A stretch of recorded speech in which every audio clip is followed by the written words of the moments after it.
Alright, how's it going, everybody? My name is Chris, and this is Just Between Us, and I feel like that is the worst possible name for today's show, because I want you to tell absolutely everybody you know about this. I was originally going to make this the final section of the last show, covering what happened on the Joe Rogan podcast and all of that debate going on. This quickly spiraled out of control and just became a wave of information, so separated into its own show. I'll do my best to keep it as short as possible, but if you've been listening thus far, you know I'm not very good at that.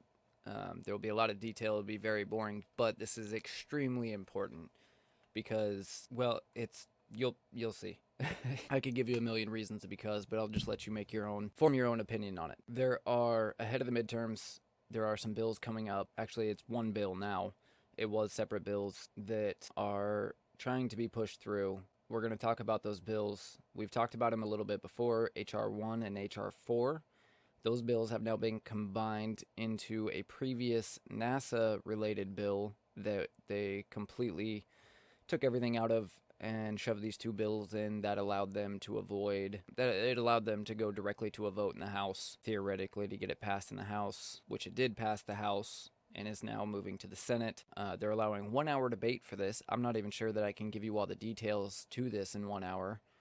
And keep in mind that's 30 minutes of speaking time for Republicans, 30 minutes for Democrats. So not a lot of time to debate this bill that I think you will see, in my opinion, completely eliminates any voter integrity. I'm going to do my best not to say anything about either party. You can determine that on your own. I just want you to hear what's in these bills and decide for yourself if these are a good thing or a bad thing. Before we get to that, there is one story that happened over the weekend that I do want to talk about, just to make sure that some light is shined on it, because if you're like me, you probably heard nothing about it. I actually had to find this. I didn't even know it happened. So that is the Texas synagogue attack. And what I'm most interested in this is what it says about the FBI. This article comes from thefederalist.com, and no doubt a right-wing website. I'm certainly not going to try and pretend that the article that I'm going to read from here is not slanted one direction or another, but I hope we can all agree that all of the stuff that has happened with the FBI lately, the lack of actual terror attacks that they've stopped, the amount of terror attacks that they have enabled, literally provided the tools for, something's wrong at the FBI. And in my opinion, I don't think the FBI ever changed its ways from the J. Edgar Hoover days. I think that they just got better at being corrupt. But let's talk about that a little bit. Of course, much of the mainstream media reporting this as a British man holding some random people hostage, when in fact this was a Muslim attacker who was intentionally targeting Jewish people. I mean, he attacked a synagogue intentionally. It was not, I believe he was a British citizen, but the picture is very different from what's being implied when you read CNN's website. In fact, good luck finding anything on CNN's website about this. You have to go almost to the very bottom of the page under U.S. News to even find a headline related to it, which I will read in a second. But I just wanted to point out some of the things that they put before this. First of all, before you even get to the U.S. section, you get world, entertainment, style, politics, tech. North Korean hackers said to have stolen nearly $400 million in cryptocurrency. Euphoria, makeup artist reveals change lies ahead. How I Met Your Father flips mother format. New Zealand journalist becomes first person with facial markings to present primetime news. 9 healthy food delivery services for anyone trying to eat healthy this year. Get organized for less with savings from this Bed Bath & Beyond sale on storage. Here's why this iPhone case is the best. If we go up to the top, website to order free COVID-19 tests, say goodbye to making Election Day a federal holiday, and other pro-voting ideas. 3 Pennsylvania officers charged with manslaughter and fatal shooting of 8-year-old Fanta Bellitti. Apologize if I pronounced that name wrong. I should have read that ahead of time. Eric Trump's phone record subpoenaed by January 6th panel. We'll get to that in a second. Some of these headlines, of course, deserve to be at the top. But I feel like the synagogue shooting, being as recent as it is, being new information coming out every day as it's a developing story, probably deserves to be a little bit higher than it is. Here's what the headline that they have reads. Gunman in Texas synagogue standoff was thrown out of a local mosque for erratic behavior days before taking hostages. So at first glance, they at least imply that he is an Islamic believer. But here's the thing. He wasn't thrown out of the mosque for being an anti-Semite or making threats or anything along those lines. He was thrown out of the mosque because he asked if he could sleep there that night, and they told him no. They did say that he came back the next day, apologized, asked if he could pray, and they allowed him to pray, and everything was fine. It says that, and this is where my issue comes in and why I want to read this Federalist article, that Akram, a British national, arrived in the U.S. via flight to New York in late December and was not on any U.S. government watch list. How was this guy not on a watch list? How is it that we have so many Americans, citizens, on a watch list for showing up to parent-teacher conferences or meetings, but this guy's not on a watch list, right? How is it that this guy passed the screening to come to America? It also says that between January 6th and 13th, Akram spent 3 nights at a Union Gospel Mission Dallas, a homeless shelter, according to the shelter CEO Bruce Butler. Quote, "We were a way station for him," he said. Quote, he had a plan. He was very quiet. He was in and out. So this guy noticed that he had a plan. This guy noticed that something was not right with him, but all of the officials at the airport, all of the customs agents, the FBI, who's tasked with this sort of thing, as well as probably a dozen other alphabet organizations. Why was he able to go through with this? According to the CNN article, Akram was known to UK security services, and he had even been the subject of an investigation in 2020. So how was the FBI not aware of this? How did he make it through customs? We know that once he got here, he illegally obtained a firearm. Do we know nothing about that? I see no mention of that in this article. If he attained it from a licensed gun dealer, that means he passed a background check as a non-U.S. citizen. The FBI is in charge of those background checks. No matter which way he got it, whether he got it off the street or he was able to somehow pass a background check, he legally obtained the gun. He cannot legally own a gun in the United States as a citizen of another country. But let's go ahead and read this Federalist article and move on from this, because although I think this is really important, we'll do some more follow-up with this later. What we have to talk about today is much higher on the list, and I do have a couple other things that I want to mention before we get to that. As a matter of fact, I'm going to put the whole thing on hold. We'll follow up with this other article here another time, because that kind of opens a whole nother door into the FBI and everything they got going on. Don't have going on, maybe I should say. What good is the FBI providing to the American people at this point, besides attacking the American people, besides instigating riots and apparently filming riots and not involving themselves in the least bit, withholding evidence from defense attorneys of now proven innocent victims? We really need to, I don't even think restructure. I think the FBI should be dismantled, and we need to reapproach how to handle this. I think that the role of the FBI is an important thing that needs to be filled, and I think that we need to, we can't be without it, but we can be without it for a period of time while we redo this. And I think that the power the FBI has been able to get because of their investigative abilities, the power that they've held over politicians and over U.S. citizens, pretty much since their inception, proves there's too much power in one place here, and we need to spread that out. They're worried about things that aren't a problem and making them problems while completely ignoring the actual problems. Do you have any idea? Are you aware of how often Border Patrol catches known terrorists trying to come across the southern border? Where's the FBI on that? Do we not have the ability, with the billions and billions of dollars we spend on anti-terror, to prevent these people from getting into the country or getting to the country? At least some amount of them. I understand that they're not going to be able to stop everything everywhere, but if they could stop something, that would be cool.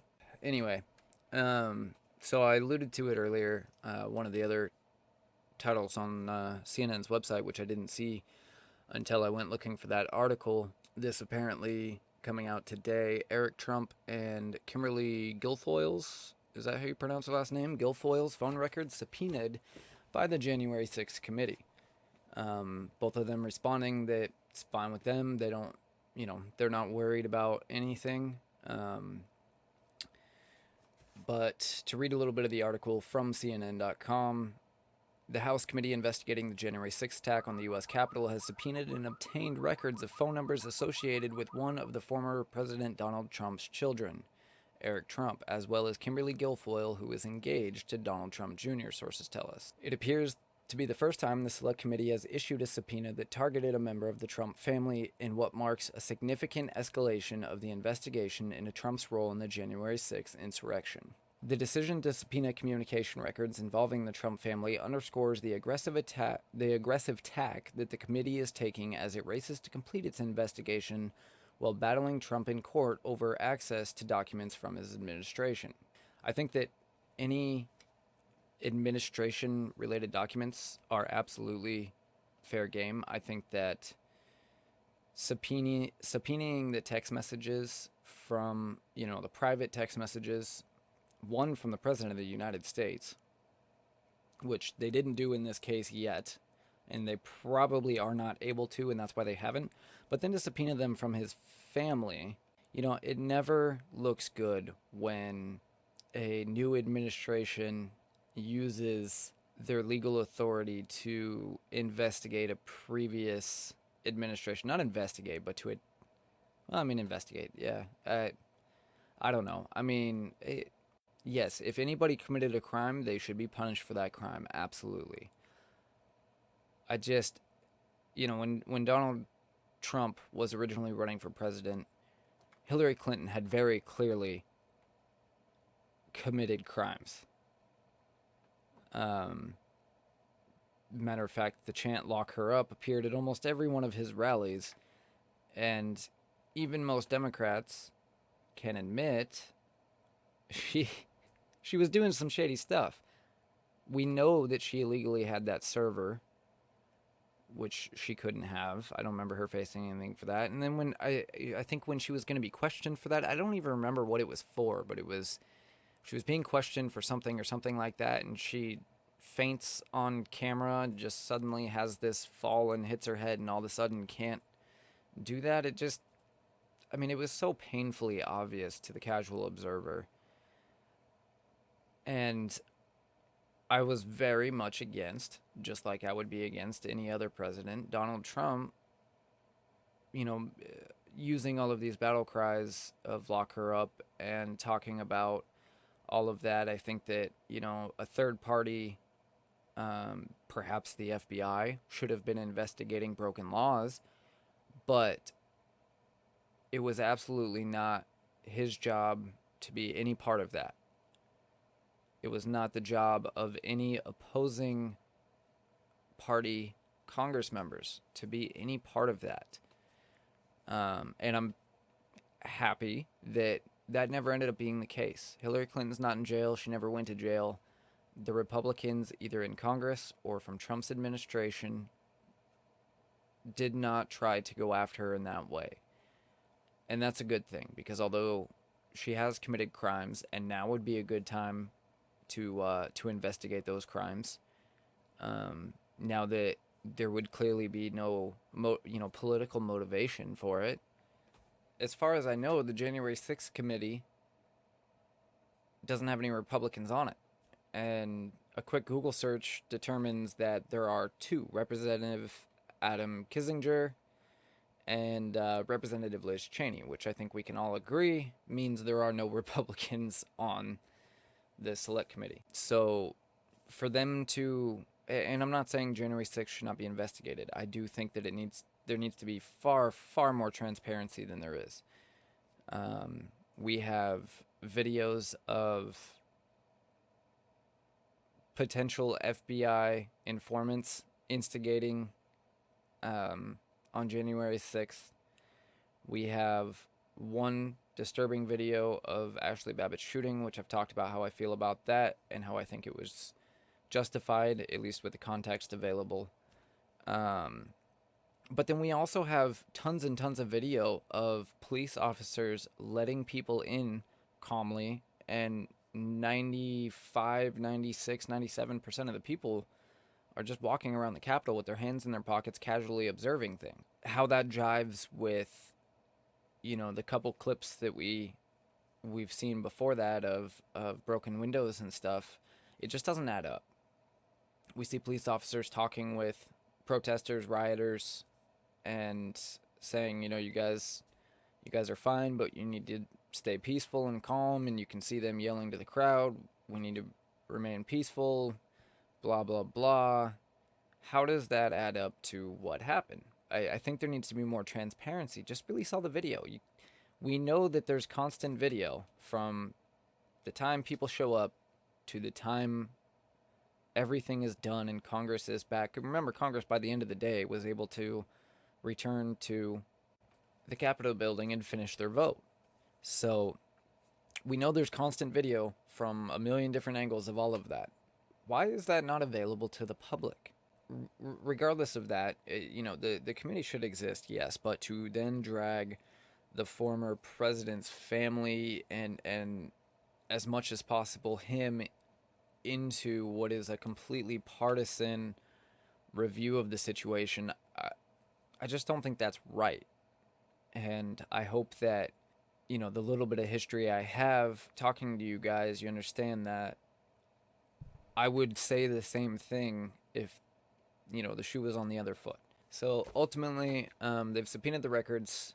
Apparently, it does not give them access to recordings of the phone calls. It doesn't give them access to the contents of text messages, but it shows time and date, incoming and outgoing calls, length of the call, and a log of text messages and who they are to, who they are from, but no content. So we'll see how that goes. We'll see if they find anything.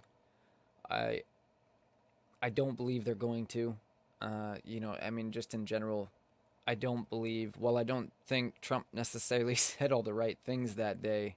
I think to try and imply him or his family were involved, wishful thinking, perhaps, on the part of Pelosi. And we involved in what? We still don't know what. Almost everybody that has been charged with January 6th has been charged with illegal parading. I don't remember the exact name of the law, but it literally says, unlawful parading or unlawful entry of a government building or refusing to leave a government building under a lawful order or something. That's it. There's nothing beyond that. Calling it an insurrection is just patently absurd. There was no firearms. There was no attempt to take the building and hold the building. There was no attempt to do any of that. I don't even think they intended on interrupting the vote that was happening. I mean, it doesn't matter, even if they were trying to interrupt the vote, Congress could have gone home, got on Zoom or Skype, and finished the vote. Or they could have convened the next day and finished the vote. As it stands, they convened that day a couple hours later and finished the vote. It wasn't an insurrection. It wasn't a coup. It was, at most, a riot. And at most, a few hundred people of the hundreds of thousands that were there in Washington that day to support Trump or in support of Trump participated in this thing. And just to reiterate for the umpteenth million time, none of that excuses the behavior of anybody that broke laws that day. It's just the story that's being told is a lie, and we need to know the truth and who did what and who participated in what so that we can make a fair and rational decision on what should happen. And we need to come to a conclusion on this. It was a terrible thing that happened, no question, but an insurrection hardly, the end of the world hardly. It's time to wrap this up and move on. Let's take a quick break, and when we come back, we will break down this sort of newly introduced NASA bill and why, no matter who, again, I'm not going to mention, who's on what side of it. I'm just going to give you the details and let you come to your own decision on how good or bad this bill is.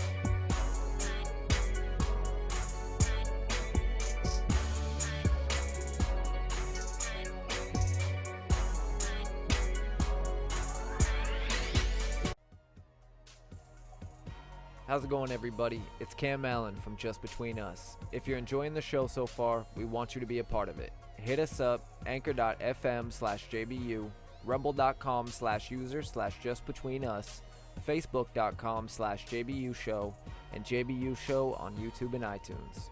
Leave us a rating, and don't forget to hit subscribe so we can keep bringing you this show for free.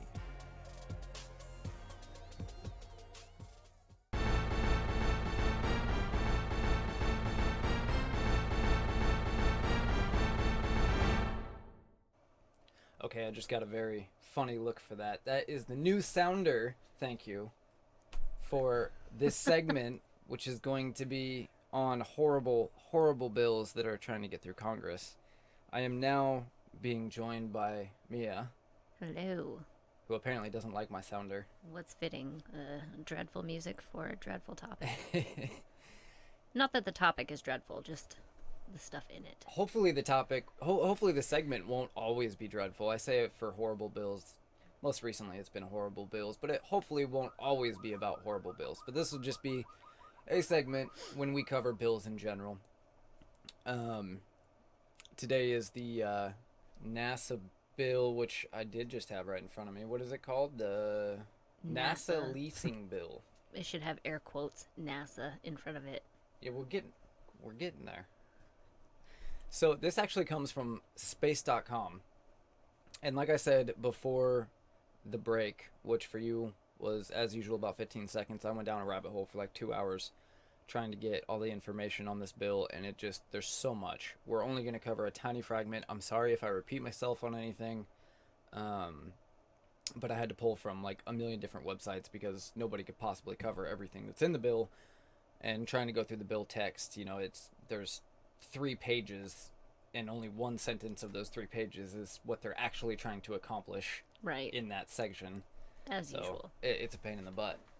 I'm 1,000,000% in favor of a certain senator's bill who I won't mention because I'm trying not to mention any sides or names right now, but there's a certain senator that has tried to introduce a bill like time and time again to require all laws be 1 page. That would be amazing. Oh, but man. Certain people would absolutely just not have that. Certain people on every side. Absolutely. Let's just say career politicians in general, regardless of whose side they're on, certainly love to hide things in their very large bills. Right.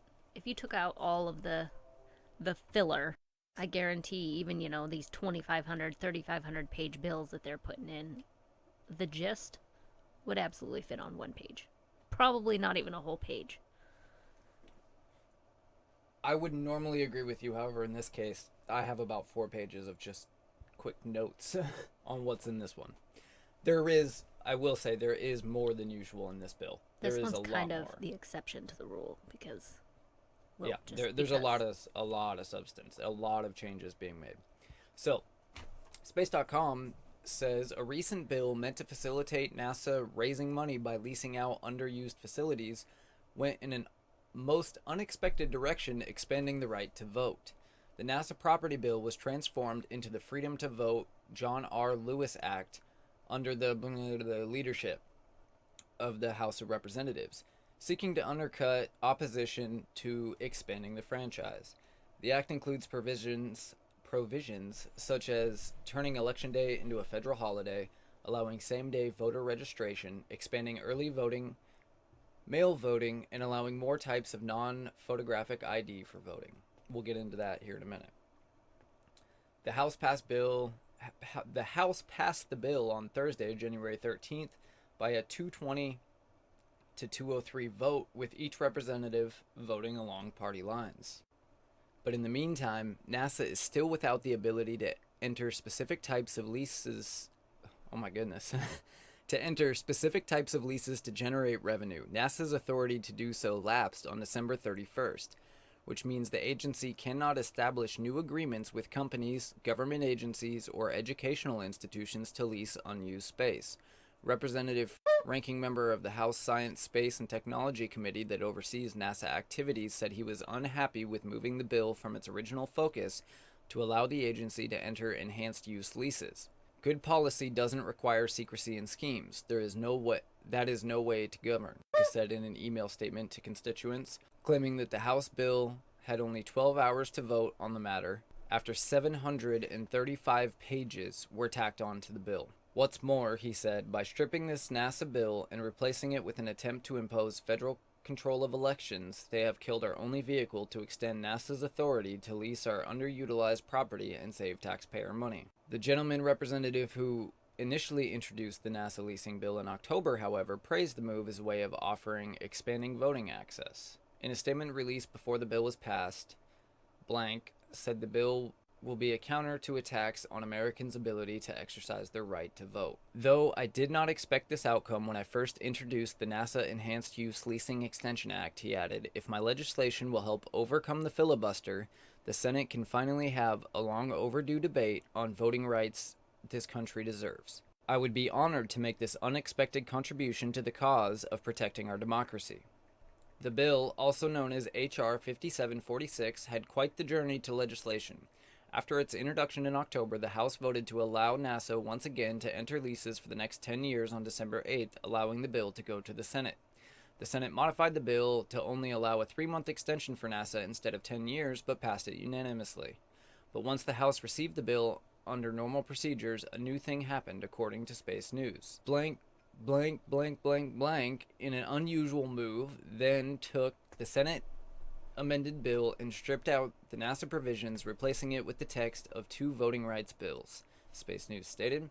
They did so because H.R. 5746 had already passed the House and Senate, the report added, so the amended version could go directly to the Senate floor without the threat of a filibuster from Blank, who opposed the voting rights legislation. Alright, so one more time just to recap, because I had to say it so many times. The reason I'm using so many blanks is, like I said, I really don't want to put either political side to this. I just want you to hear what's in the bill and decide for yourself what you think about it, and then we'll go from there. I don't want you to hear who's in favor of it, who's against it, and immediately decide how you feel about it before I give you the facts about it. Instead of, continuing to get educated on the entire topic, which I think everybody should. Exactly. It is so very important. And I know that reading this article probably already gave you a hint, but keep it to yourselves till the end. All right. So I found something interesting. So they squeezed this into this NASA bill so that they could bypass procedure and go right back to a floor vote in the Senate. But the person who initially introduced the bill said the Senate can finally have a long overdue debate on voting rights. Except by using this bill, they're avoiding that altogether. Right. There will be a 1-hour debate. That's 30 minutes for Democrats, 30 minutes for Republicans in the Senate before the vote. It's a 800-page bill, roughly. And they're only gonna highlight topics that they want you to pay attention to and just leave the rest of it out conveniently. Well, yeah, there's no way we're gonna cover everything in an hour. And we're only covering a tiny, tiny, tiny portion of the bill. They're going to go up there and say, we want to utilize these not used spaces, and that's all we're here to talk about. Which is what they usually do, or they'll spend the time figuring out how to keep the opposition from saying anything through constantly interjecting and doing all of the lovely stuff. Right. So it also said at the end of this article that by doing this, they could bypass the filibuster. That's not entirely true. We'll get into a little bit more detail on that here in a little bit. It will give them the opportunity to, but not necessarily. It doesn't just automatically allow them. That's a whole nother conversation on the filibuster that we're not going to have today. But anyway, the name of this bill was originally the NASA Enhanced Use Leasing Extension Act of 2021. It still shows on Congress.gov that the summary of the bill says this bill extends through March 31st, 2022, the authority of the National Aeronautics and Space Administration, or NASA, to lease its non-excess real property and related personal property. And again, it's H.R. 5746. However, all of the stuff about that has been taken out of the bill completely. What has been put into the bill is H.R. 1, which we've previously covered a long way back on this program, which is titled For the People Act of 2021. You know when it's got a name like that, it's most doubtedly going to be for the politicians. Right. And then H.R. 4, which is titled John R. Lewis Voting Rights Advancement Act of 2021. So the H.R. 1 is by far a much larger bill than H.R. 4. They cover wide swaths of things from new rules about campaign finance law to ballots and ethics, all sorts of stuff, top to bottom. It's absolutely insane. Ultimately, what H.R. 1 does is give federal control of elections to the states. Something that in 1776, it hasn't changed in 1776. The United States, the founders of the country gave control to the states for elections. They specifically kept it from the federal government.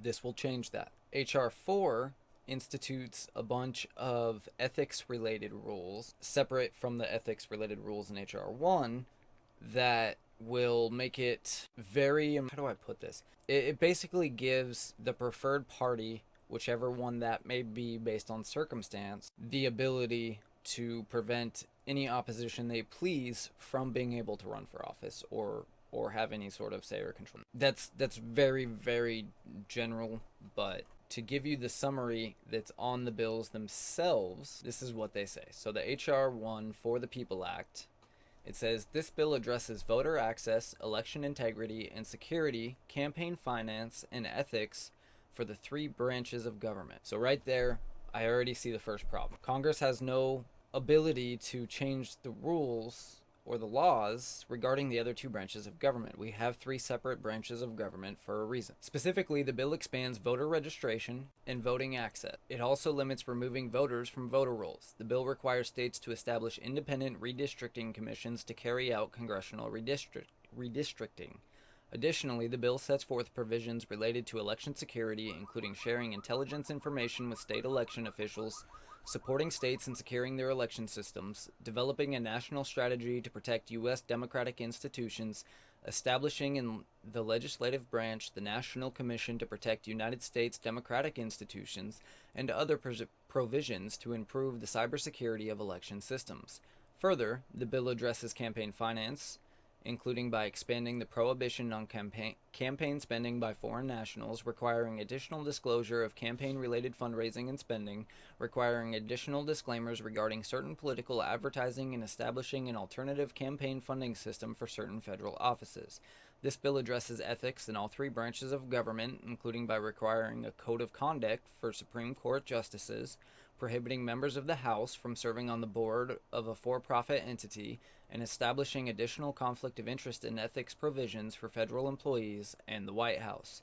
The bill requires the president, the vice president, and certain candidates for those offices to disclose 10 years of tax returns. Overall, a bunch of stuff that sounds okay, a bunch of stuff that sounds terrible. Clearly, though, the one thing that everybody can walk away from it, whether you agreed with all of it, none of it, some of it, it is a top-down change to the entire election system from every angle that you can imagine, basically. That's pretty much what we see here. The summary for H.R. 4 reads, this bill establishes new criteria for determining which states and political subdivisions must obtain pre-clearance before changes to voting practices may take effect. Pre-clearance is the process of receiving pre-approval from the Department of Justice or the U.S. District Court for the District of Columbia before making legal changes that would affect voting rights. A state and all of its political subdivisions shall be subject to pre-clearance of voting practice changes for a 10-year period if 15 or more voting rights violations occurred in the state during the previous 25 years, 10 or more violations occurred during the previous 25 years, at least one of which was committed by the state itself, or 3 or more violations occurred during the previous 25 years and the state administers the elections.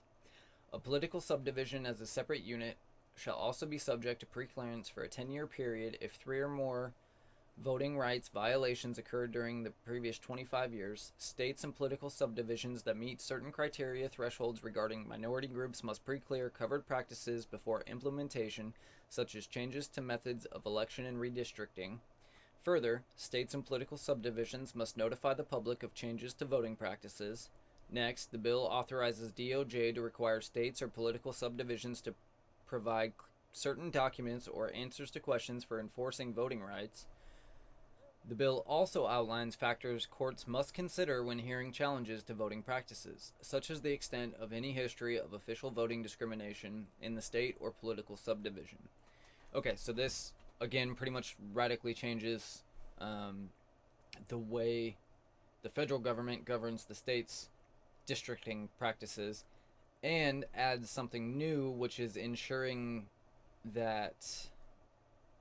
I want to make sure I say this in the right way. It's adding race into all of it for some reason. Not entirely sure why. But the other thing that's entirely clear from reading both of these summaries is that even in the summary of legal proposals, it's just, to the average person, it's just a jumble of words. It means nothing. I mean, how much did you actually take out of the two summaries that I just read? It's almost impossible to tell what it is I'm talking about at this point. That's why we're going to break it down from here into some of these actual changes, but I wanted to make sure you had the official word right off of the bill itself. Now, let's talk about some of the initial components of this bill. So right off the bat, completely eliminates, this is federally, mind you, so this would apply to every state. States would no longer have a right to decide for themselves anything that's covered here. Right off the bat, you get rid of the voter ID requirement. 1 for registering to vote, and 2 for actually voting. You cannot require ID to ensure that the person is a citizen at any time having to do with any ballot. It also allows non-citizens to vote, which, I mean, is pretty much clear from not allowing voter ID. That's ridiculous.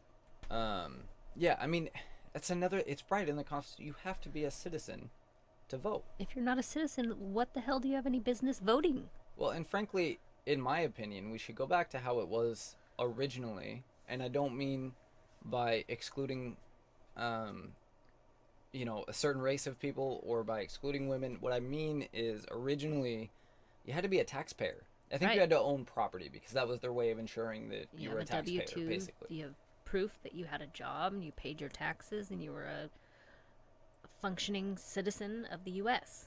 Exactly, and I think that we should go back to that, which is the only necessary thing is that you are a citizen of the United States, which would be the bare minimum in my opinion.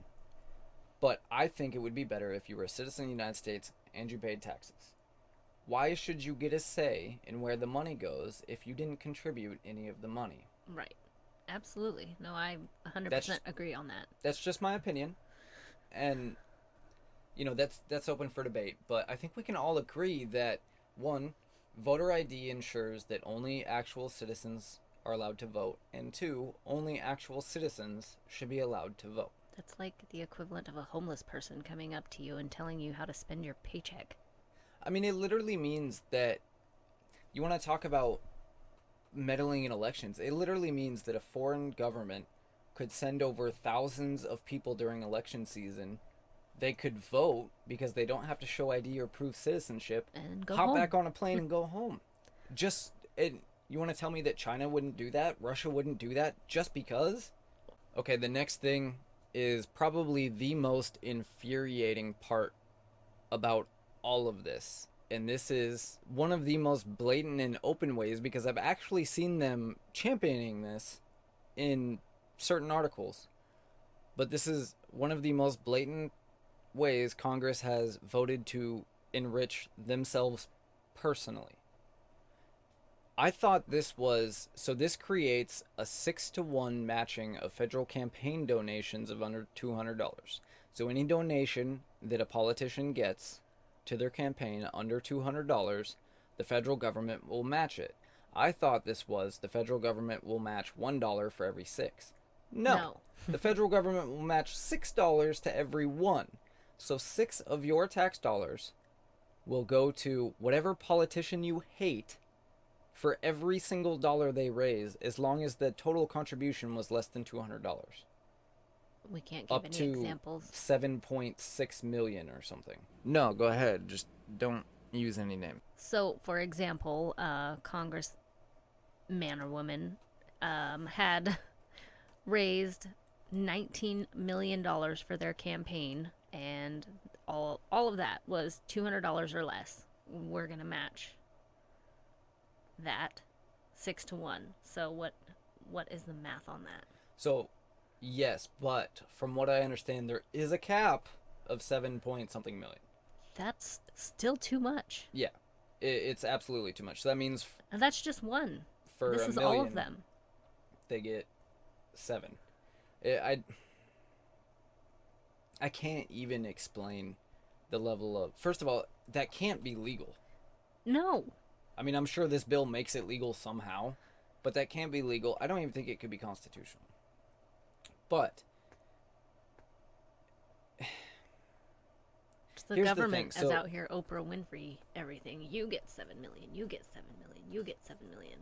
So I saw that they tried to explain it away as this won't be taxpayer dollars. This will come from a new 4.5% tax on Increase. corporate fines or something. The fact is, that's still tax dollars. That's still your money. If they're going to introduce a new tax, no matter who or what it's on, that's still money that could have gone to fixing the roads, that could have gone to building bridges, that could have gone to healthcare, that could have gone to anything besides these campaigns. I wanted to say something very inappropriate. I just not a single politician that I support would I ever support voting themselves taxpayer dollars for their campaigns. No. And when you say for their campaigns, it means for their pocket. All they have to say is that today's lunch was a campaign lunch. Right. They can pay for it with campaign funds. All they have to say is their trip to Bermuda was a campaign trip. I went to Paris, France 14 times last year, but I was campaigning. Right. Well, I mean, since non-citizens will be able to vote now, I suppose that might make sense. It doesn't have to make sense. Okay. So yeah. Oh, I have clarification here. So it comes from a 4.75% fee on criminal and civil fines, fees, penalties, or settlements with banks and corporations that commit corporate malfeasance. So the idea is, oh, we're going to tax these evil corporations, but we're going to give the money to ourselves directly, not to the taxpayer, to ourselves. It's tax dollars no matter how you cut it, no matter who it comes from. That money is supposed to go to enriching the country, not enriching the politicians. It's all flawed logic these days. Doesn't matter. Okay. Next, all states will be required to have same-day voter registration. That's Which ridiculous. just, I mean, it completely eliminates the ability to verify that somebody is actually a citizen of that state. I mean, if you can have same-day voter registration, I can go in on the final day of voting. I can go to every precinct that I can physically drive to, and I can vote. It's just guaranteeing that every election from now on is going to be corrupt and there's nothing you can do about it. Okay. It would mandate no-fault absentee ballots. It would ban witness signature or notarization requirements for absentee ballots. So anybody could fill out the absentee ballot. So theoretically, a group who's bent on, doing harm to the election could request a whole bunch of absentee ballots, and with no they don't have to have a reason, and with nobody to witness or notarize, they can just fill it out however they want and sign it as whoever they want. And there'll be no recourse. Exactly. It will require states to accept absentee ballots received up to 10 days after Election Day, as long as they are postmarked by Election Day. That one, I mean, I don't agree with that. I don't know. I on one hand, I stand. What's the point of having an election day and a day where everything has to be turned in by if you just keep extending that with every possible reason? Right. Either have a day that it all has to be done, or it doesn't. If you can receive the votes up to 10 days after, then just make that the end. Like, that's election day then. It's going to turn into election week, then election month, and then it's going to be, well, this year is election year. Get to voting whenever you feel like it. Well, and if it takes 10 days for that vote to get in, I mean, if so the bill would already expand early voting, and then this would expand how late a ballot could come in. I don't know how I feel about that one in particular, but there are certain things in here I don't necessarily disagree with on their own, but I'm just trying to cover as many things as possible that are in this bill. It would require states to allow vote trafficking, also known as ballot harvesting, so that any third parties, including campaign staffers and political consultants, can pick up and deliver absentee ballots. So, that would mean that if somebody doesn't like that they lost the election, as long as they could go around and collect enough ballots that weren't turned in one way or another, either because they weren't filled out or they went to the wrong address or whatever, as long as they could find enough of those ballots, which happens on both sides as it stands now, it's illegal in some states but not in others, they could change the outcome of the election just by finding enough ballots. No matter how you spin it, it's not good. Okay, prevent election officials from checking the eligibility and qualifications of voters and removing ineligible voters. This includes restrictions on using the U.S. Postal Service's National Change of Address system to verify the address of registered voters, participating in state programs that compare voter registration lists to detect individuals registered in multiple states, or ever removing registrants due to a failure to vote no matter how much time has elapsed. It would also substantially limit the public release of voter registration information, making it almost impossible for nonpartisan organizations to verify accuracy of registration rolls, and prohibits states from using undeliverable election mail as a basis for challenging a registrant's eligibility. So, this just gets more and more ridiculous as you go. I know. I don't. How do they even take themselves seriously? So all of that is to say, so there are certain things about not necessarily each one of these, but of many of these that voters actually want. However, the way that they are implemented in this is the exact opposite of what the vast majority of voters want. Right. I actually read an article that said something like 70% of all likely voters are in favor of this bill. Well, 80% of them don't have any idea what's in it. Right. So it's easy to say you're in favor of a bill that says Fairness in Voting Act or whatever it is. If you don't know what's in it, the title sounds great. But right. So voter registration rolls, as it stands, almost every state has hundreds, if not thousands, of dead people, people that no longer live in the state, people that have moved out of the country even, that are on the voter rolls. And the reason that's a problem is because they get a ballot sent to them, or somebody can fill out a ballot in their name. All of those people, so the more people on the voter registration rolls that can't be removed, the more illegitimate ballots can be turned in or can be dummied up. There's no reason not to remove people from voter registration rolls. This would basically ensure for all of time someone will be allowed to vote under your name anywhere that you've lived previously or after you've died. For the rest of time. Right. It's so hard for me to go through this one and not mention any names or anything. But for two, for me to keep my sanity through this. I am so incredibly frustrated because this isn't just a flip of, or not a flip, but a complete redesign of the voting system. Yeah, Which in I might favor even of be, you could even convince me, there's arguments that horrible could convince stuff. me we need. This is not it. This is not it. No. This is one party who believes they will always be in power, ensuring that they can always stay in power. Yeah. And it looks And like it's gonna happen. Here's the thing. Even if you think, okay, well, it's my party doing this, and I want them to stay in power. You don't know. Anybody will be able to take advantage of these rules. You don't know that the other party, the party you hate, won't be able to take advantage of them better. And then your party will never have a chance again. So even if you're okay with the underhanded tricks, as long as it's in favor of your party, you don't know that it's going to be in favor of your party. Right. Aside from that, the one thing we've always been able to agree on, no matter how much we disagree on politics in this very partisan age, is that elections should be fair. And that even if we disagree with somebody, everybody has the right to their opinion and to their Right. vote. But this just abolishes that, period.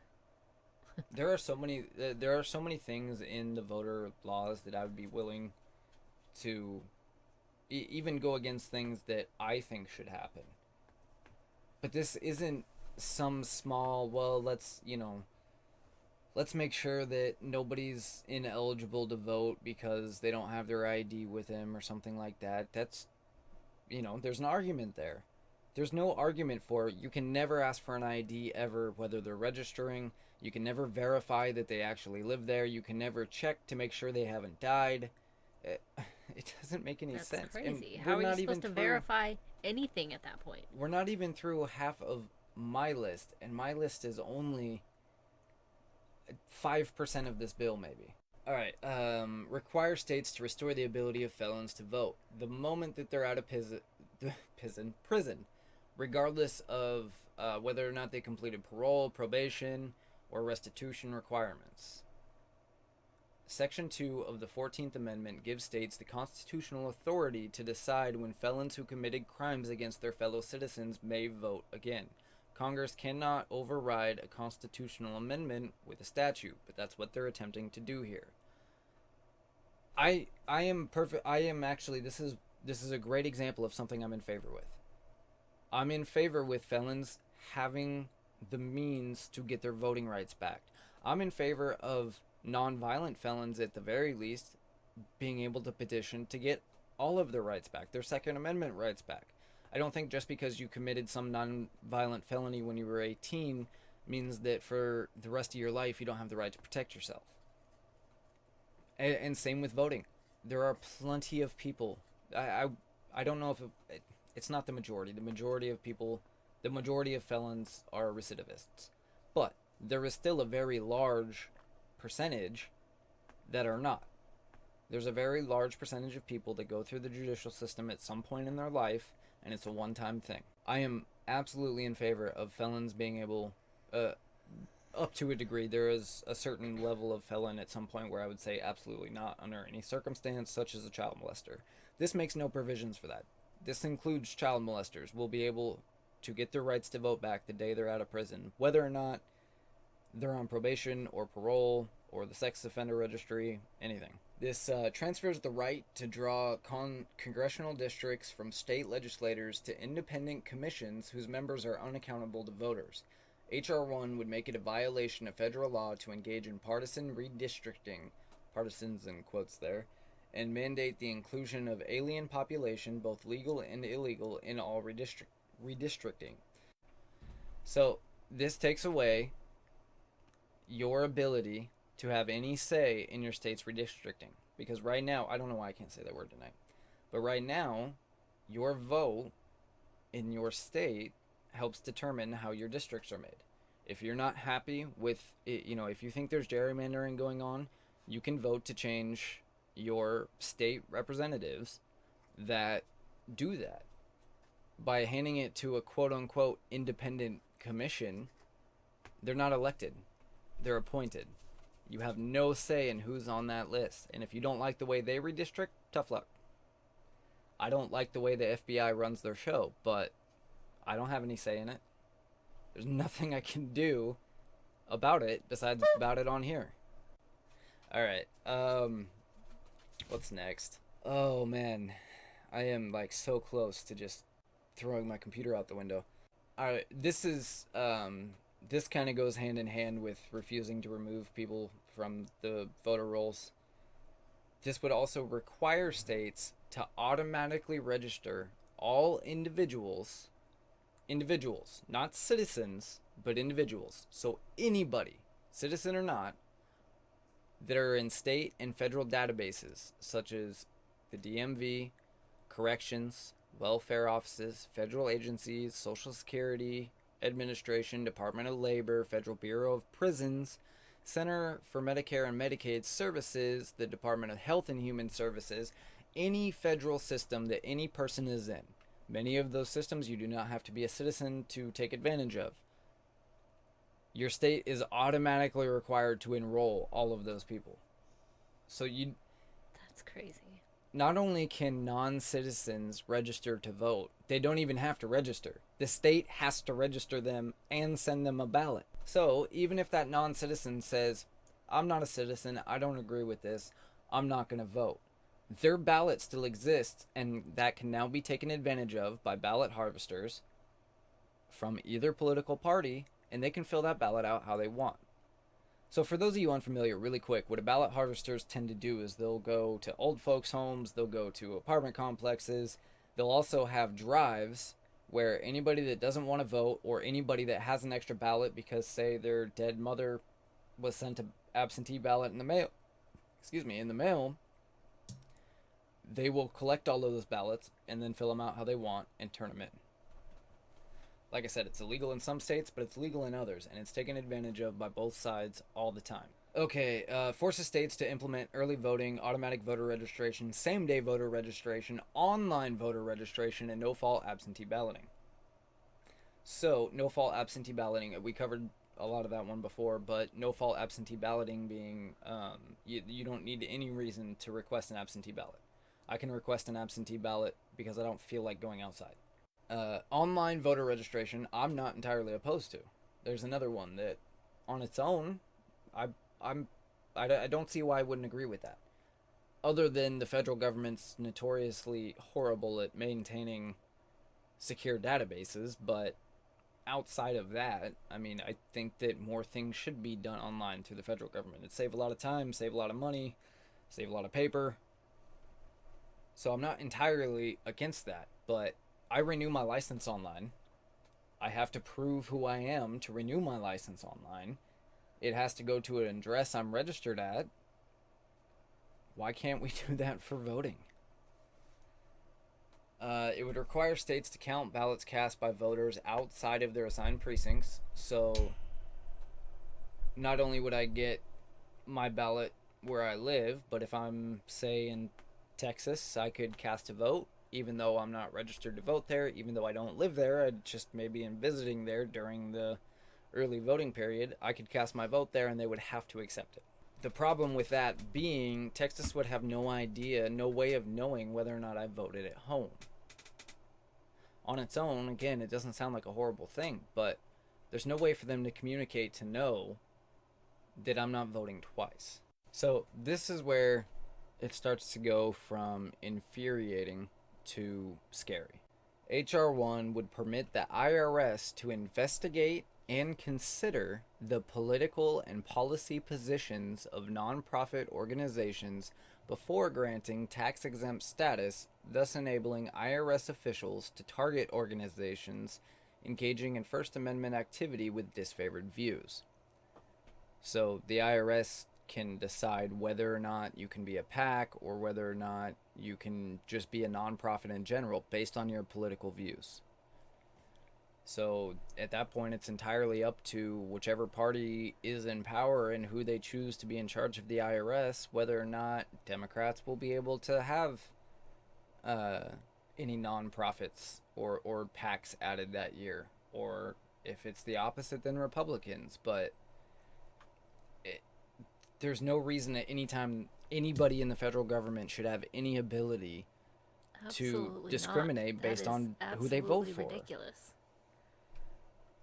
This is going so far out of bounds, just so far out of bounds that it is, yes, very scary. It is every bit as off the rails as the train car going through LA. I mean, it's insane. Okay, let's take the insanity up even farther. The bill would prohibit the filing of any lawsuits challenging the constitutionality of H.R. 1 anywhere except the district court in the District of Columbia, and would allow the court to order all plaintiffs and interveners, regardless of their number, such as all 50 states, to file joint papers or to be represented by a single attorney at oral argument, severely limiting the legal representation and due process rights of challenges. So, we've already talked about several things in this bill that are patently unconstitutional, and it gets worse.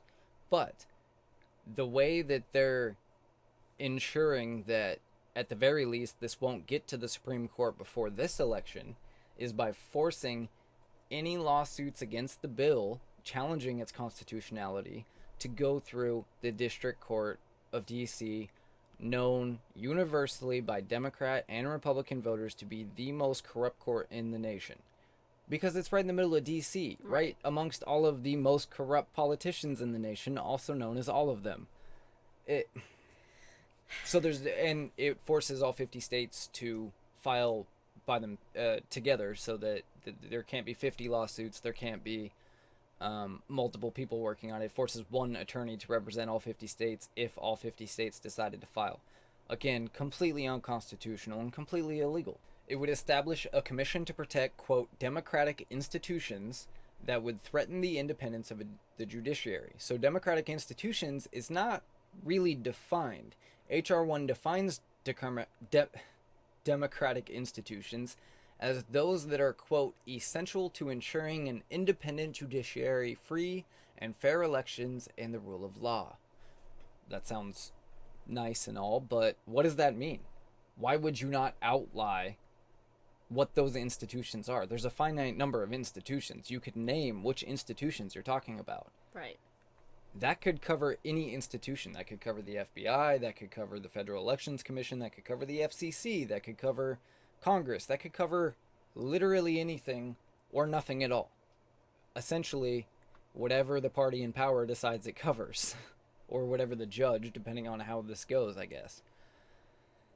Oh, the commission would be given the authority to compel judges to testify and justify their legal decisions, threatening their independent judgment and subjecting them to political pressure or harassment. The bill also supports a constitutional amendment to end Citizens United.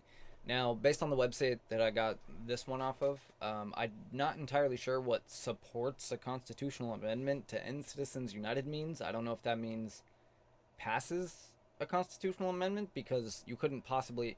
constitutional amendments require like 9/10 of Congress or some really high bar, so a simple majority couldn't pass a constitutional amendment. So I'm not entirely sure what that is, but for those of you that don't know, Citizens United was a court decision brought by a Republican nonprofit organization called Citizens United that said any private organization, any private person, any private corporation could spend as much money as they wanted to on not campaign ads, but ads for a specific or against a specific candidate or whatever, that's covered under the First Amendment, because obviously it is, so long as they're not coordinating with the campaign. Obviously, they can't work for the campaign because that would violate different campaign rules. The politician themselves can only do certain things. However, as a private person, whether I own a company or am part of a nonprofit organization that is unrelated to politics in general or whatever, I'm allowed to spend my money or my company's money or my organization's money how I want to. And if I want to spend it attacking a certain political candidate, I have the right to do that under the First Amendment. I mean, it's like, if Citizens United doesn't exist, then the media can't have a bias at all in how they report election-related things. But of course they do, because it's their First Amendment right to. So, by calling it Citizens United and only talking about the negative aspects, it sounds really terrible. And I could certainly see changes to the ruling on Citizens United, but in general, you have the right to spend your money for or against political candidates that you agree or disagree with. The federal government shouldn't get to say whether or not you can oppose them. No. It's not how that works. I mean, the First Amendment's pretty clear. Okay, further, it would pass the Disclose Act, requiring super PACs and other political organizations to make your donations public. So this is just doxing political opponents. Anybody that is in the unfavored position, say you donated to a particular campaign of somebody that isn't well liked by the general public or whatever, your name, address, phone number, and how much you donated has to be made public. It's literally doxing. Again, this is against the Constitution. You have the right to keep your vote private. Right. You have, that is essentially telling your vote to everybody. Restructures the Federal Election Commission to have 5 commissioners instead of 6 in order to break political gridlock at the organization, appointed by the president. The president.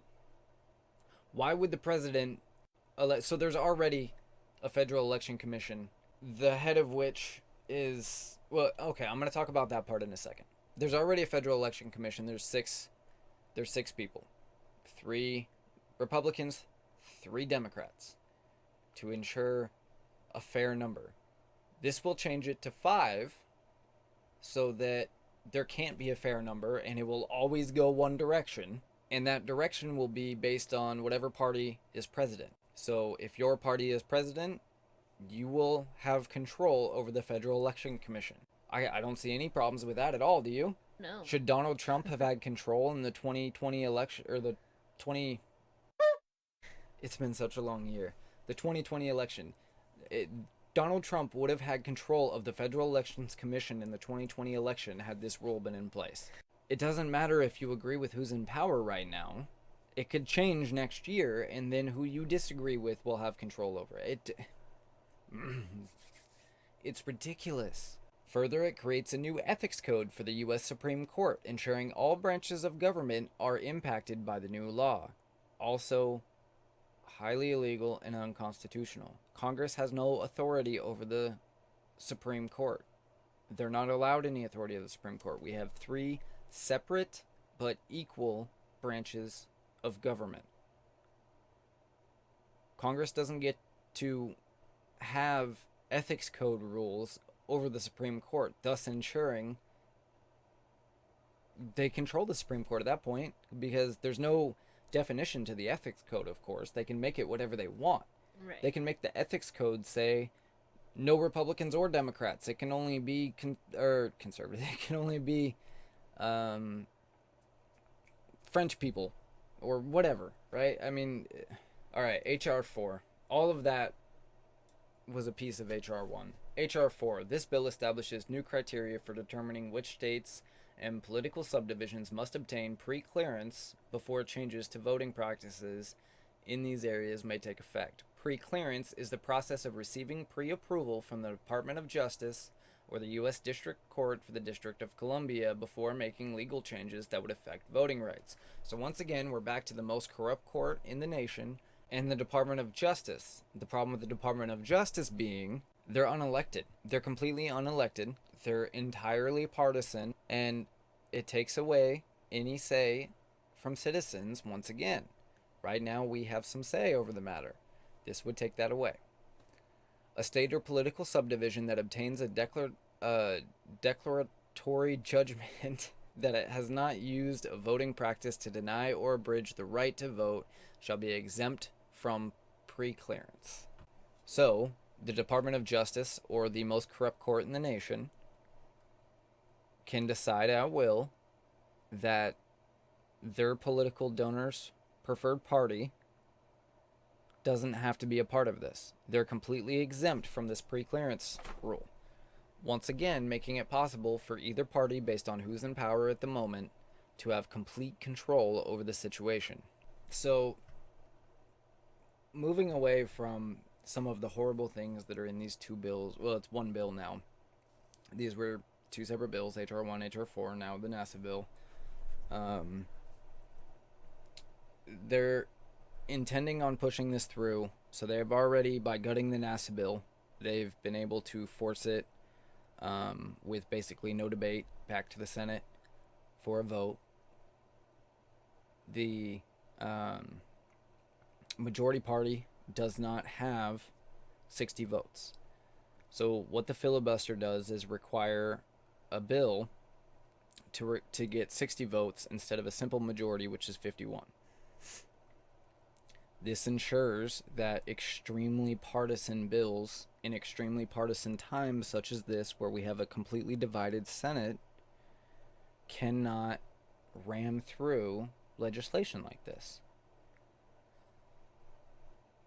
One path that's being discussed to bypass this is partially amending the Senate filibuster rules to allow democracy reform legislation, which again is another undefined term that can mean whatever it is somebody wants it to mean, to advance on a simple majority vote and therefore potentially be able to pass on a party line vote, which would be different from fully blowing up the filibuster.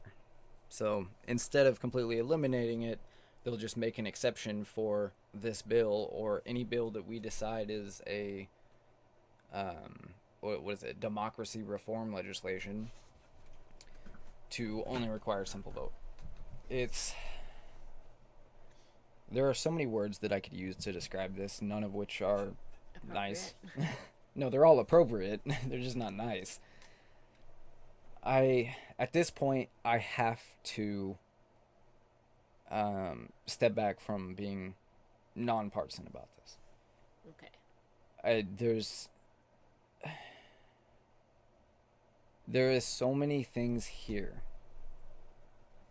that are flat out illegal, flat out unconstitutional, and just straight shady practices that are trying to be used by the Democrats to pass this bill.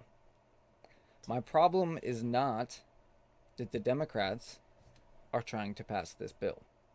My problem is that, one, they're doing it completely illegally, completely unconstitutionally, and they're trying to ensure that they cannot possibly be challenged on the legality or constitutionality in the courts before the election coming up, ensuring that Republicans essentially will have no possible way to gain votes, and they will be able to fake as many ballots as they want. This is not a statement on anything that happened in any prior election. It's not what I'm saying. What I'm saying is only one party has voted to approve this bill. I just read you all of the ways that a party will be able to use these rules to write out as many ballots as they want, essentially, and it'll be all legal, at least while this law stands. For example, in the establish a commission to protect, quote, democratic institutions that would threaten the independence of the judiciary. H.R. 1 defines democratic institutions as those that are essential to ensuring an independent judiciary, free and fair elections, and the rule of law. The commission would be given the authority to compel judges to testify and justify their legal decisions. That means that whoever decides who's on the commission, whatever party that is, in this case, it would be the Democrats, could use this panel by compelling judges to testify and justify their legal decisions to completely pressure and harass them into making whatever decision they want. If they don't like the decision, well, then they can oust that judge. The way that they're trying to restructure the Federal Election Commission means that at this election, President Biden will get to choose the people on the commission. So right now, there's 6 people on the commission. The head of the commission is a Republican. But there's 3 Republicans, 3 Democrats, ensuring fairness. Biden will get to choose the new chair, so get rid of the Republican. He gets to choose the new chair. And he gets to choose 3 Democrats and 2 Republicans, ensuring that there's no point in the Republicans being there because they can always overrule them. That's not constitutional, it's not legal, and it's not American. It's absolutely insane. So, as I said at the beginning, it went down a party line vote in the House. 220 yeas from Democrats, 203 nays from Republicans. 1 Democrat voted not voting. One Democrat chose to not vote, I guess. There are 2 Democrats that, at the very least, stand in opposition to the eliminating the filibuster. I don't know whether or not they stand in opposition to the bill, and that's Sinema and Manchin. Otherwise, all 48 Democrats are in favor of it, as far as I know.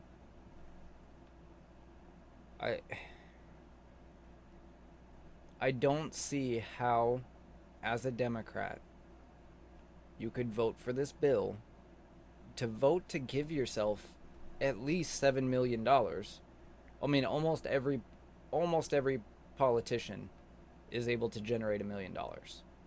Almost every single one. So they're all voting to give themselves $7 million and just of taxpayer money. I mean, let's ignore all of the insider trading that's happened with COVID. Let's forget about the fact that Congress held a closed-door meeting in January of 2020 before anybody had ever heard the word coronavirus in the United States, besides a tiny fraction of people, 0.1% probably. And after that closed-door meeting, people like Nancy Pelosi went and bought thousands or millions of dollars in Pfizer stock, which has now made her and her husband worth over $350 million. Let's ignore that. But to take it directly from taxpayers is just disgusting. To do so many completely unconstitutional things is just disgusting. I don't know how else to put it. There is no way to justify voting for this, in my opinion. I don't see how you could possibly do so. And if you're an honest person, no matter which party you tend to vote for, you have to contact your representatives and tell them not to vote for this bill in the Senate, and contact those ones that did vote for it in the House and tell them you will not be voting for them strictly because of this bill. So one more thing I wanted to cover on this, because I thought this just really said something, and that is the Rules Committee vote record for amendments and oppositions to this bill. So the first one that I want to point out, there's a few others that I don't point out in here. You can obviously find them yourself, congress.gov, and just look up the bill, and then you can find this under the tabs there. But the first one I want to point out is a motion by Mr. Cole to amend the rule to HR 1 and strike the small dollar financing of congressional election campaigns section, which is the section that creates the 6-to-1 match program with public funds to politicians. In the Select Rules Committee, every single Democrat voted to defeat that motion, and every single Republican voted in favor of the motion. There was only 4 Republicans and 8, 9, 10 Democrats, something like that. So they tried to strike just the section of the 6-to-1 match because I would assume they they just couldn't live with themselves voting to give themselves millions of tax dollars, but the Democrats had no problem doing so in this case. Obviously.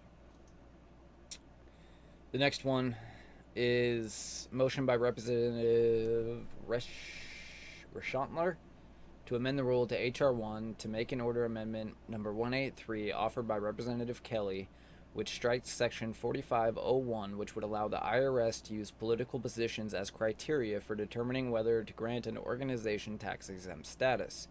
Again, defeated 4-7 by the Democrats. So there is 9 Democrats here. It looks like 2 pretty much abstained from voting the whole time or weren't there, one of the 2. Number 50, motion by Representative Fishbach to amend the rule to HR 1 to make in order amendment number 112 offered by Representative Davis, which adds the voluntary minimum standards for software, which directs the EAC to set voluntary minimum standards for signature verification software. Basically allows them to just make up the rules. Again, defeated 4-7. Record vote number 51, motion by Representative Fishbach to amend the rule to HR 1 to make in order the following amendments. Amendment number 73 offered by Representative Biggs of Arizona, which strikes section 6002 of the bill, and amendment number 75 offered by Biggs, which strikes section 6003.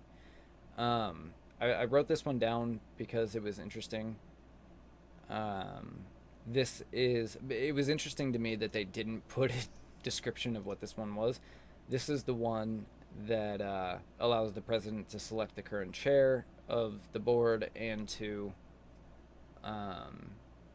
select the 5 instead of 6, or for there to be 5 instead of 6 on the board of the Federal Election Commission altogether, selected by the president. Again, defeated 4-7. And lastly, record vote number 52, motion by Fishbach to amend the rule to HR 1280 to make in order amendment number 7 offered by Representative Zeldin of New York, which creates a, quote, Bill of Rights for law enforcement and encourages states to adopt these measures as well as create a minimum standard to protect police officer inherent rights, self-defense, and protection from harassment. Additionally, the amendment recognizes the bravery of law enforcement and encourages dialogue between law enforcement and their respective communities to improve public safety. Now, the reason I pointed this one out, as it has absolutely nothing to do with what's going on here, this was again struck down 4-7 by the Democrats, which I'm okay with in this case. Though I, in general, might agree with that bill, I don't know. I'd have to read it, so don't hold me to that. Based on the description, it somewhat sounds like something I might agree with, but it has no... he was just trying to jam it into this bill as well. Well, if you're going to try and jam all this stuff through and not take a single thing out of it that we're opposed to, such as giving ourselves millions of dollars of taxpayer money, then I might as well at least, jam this one good thing potentially in there. I don't agree with that either. Even if I were to read that bill and completely agree with it, there was no reason for it to be jammed in there. No. So, you know what's in the bill. You now know who's doing it, which is less important than the fact that somebody's doing it. I really hope that if you did listen to this whole thing and You felt the whole way through that this was not right. And then when you found out it was Democrats, decided you weren't sure, that you reconsider that position, because it's not right no matter who's doing it. It's not right just because you agree with it. It's wrong in every way, shape, or form. And I would hope that anybody that's listened to the last 50 episodes or however many of this podcast I've done now would know that if Republicans were doing this, I would be every bit as against it. Nothing about this bill is okay. No. It We're most definitely completely in trouble if this goes anywhere. it completely undermines the elections. It does everything the Democrats were claiming that the Republicans did in the last election. Matter of fact, it does everything that the Democrats claimed would happen from the January 6th insurrection had the quote-unquote insurrectionists won. It completely destroys our republic, our constitutional republic, because God, we don't have a democracy. Anyway, contact senators.com/senator-email-addresses. Every senator's email address is there. Send an email to your senators. Send an email to every senator.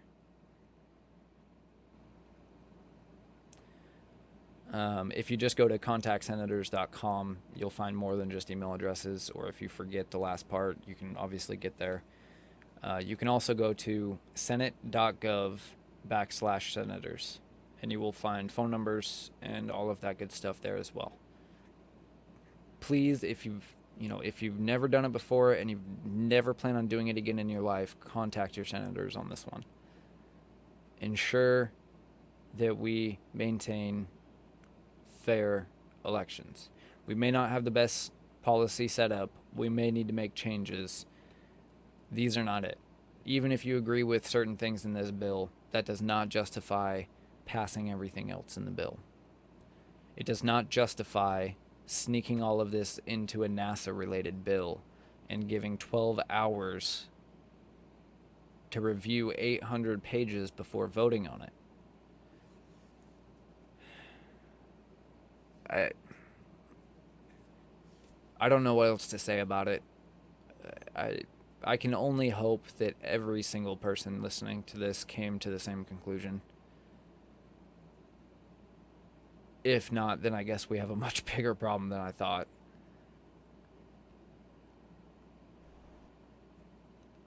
So, with that, Mia, do you have anything else? No, I mean, you pretty much covered it all. I mean, it's scary. That's, to say the least, it is scary. To say the least. I don't even know, I'm trying to stop myself from going on like an expletive-ridden rampage right now because I'm just so incredibly It boils disappointed. my blood, the absolute audacity. Yeah, I mean,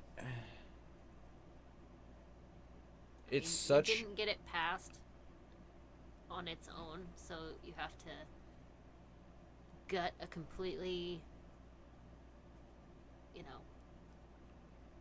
an off-topic whatever bill and stuff it full of your rhetoric and then stuff it back in there, and it shows you how low down and dirty this is going to be, and it's going to continue to go. This only guarantees it continues. Yeah. It doesn't matter if you had not the slightest hint of impropriety in your past. If you voted for this bill,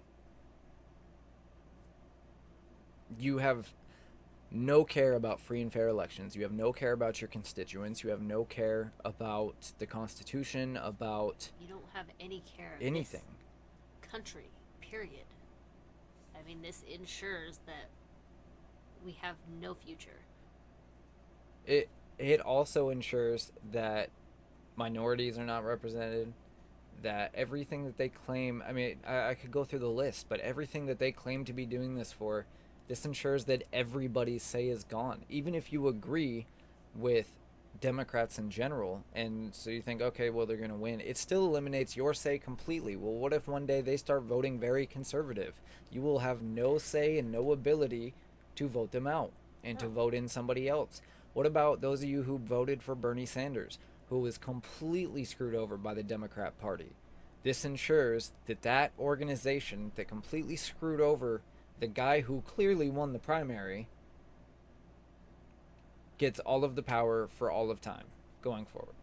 You're taking away we the people and replacing it with we the government tell you the people. Well, Everything. more like we the DNC. It's not even we the government. All right. That is that. This is the one time that I am not going to sign off with the name of the show because I want you to not keep this just between us. Tell everybody you know. Please contact your senators and help stop this bill. If you have any sort of voice, we need it now. Absolutely, yeah. More If you than have, I mean, I don't care if you run a company with 5 people, please take the time to tell the 5 people in your company about the bill. Let them make their own decisions, of course. But like I said, I mean, any rational person, any reasonable, honest person cannot possibly look at this and think there's something okay about it. Even if you've never had a voice up until now, now is the time to find it and get loud. So with that, contact senators.com or senate.gov/senators. My name is Chris. And I'm Mia. Before you leave, I just wanted to say thank you so much for listening to the show, and to let you know where you can find us. You can listen at anchor.fm/JBU, rumble.com, Just Between Us, JBU Show on YouTube and iTunes, and you can also join the conversation and be a part of the show by finding us on Getter.com, Facebook.com/JBU Show, or send us an email at jbu@usa.com. Don't forget to like and follow the show and leave us some feedback to let us know what you think.